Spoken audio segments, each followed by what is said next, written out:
Selamat sore saudara, inilah Breaking News Kompas TV jelang penetapan awal Ramadan 1446 Hijriah bersama saya, Cindy Permadi. Saudara, sidang isbat untuk menetapkan 1 Ramadan 1446 Hijriah akan digelar Kementerian Agama hari ini. Rangkaian sidang akan berlangsung pada sore nanti. Sidang isbat akan dipimpin langsung oleh Menteri Agama Nasaruddin Umar.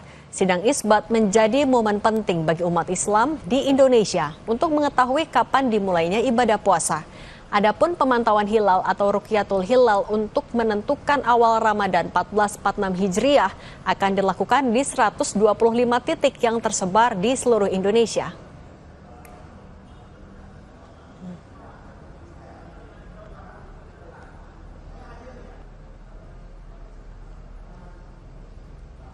Sebelumnya, pimpinan Pusat Muhammadiyah menetapkan 1 Ramadan 1446 Hijriah tahun ini. Berdasarkan hasil perhitungan hisab wujudul hilal, pimpinan Pusat Muhammadiyah menetapkan 1 Ramadan 1446 Hijriah atau awal bulan puasa tahun ini jatuh hari Sabtu, 1 Maret 2025.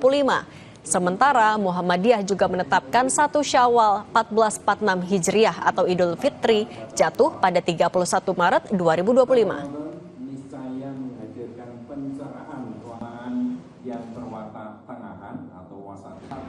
Pada saat matahari terbenam Jumat 28 Februari 2025 Masehi di seluruh wilayah Indonesia bulan berada di atas ufuk, karena itu bulan hilal sudah wujud.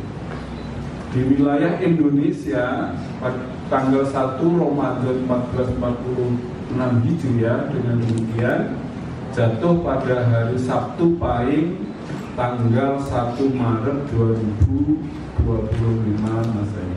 Umur bulan Ramadan 1446 Hijriah disempurnakan atau istikmal menjadi 30 hari. Karena itu di wilayah Indonesia pada tanggal 1 Syawal 1446 Hijriah jatuh pada hari Senin Pahing 31 Maret 2025 Masehi.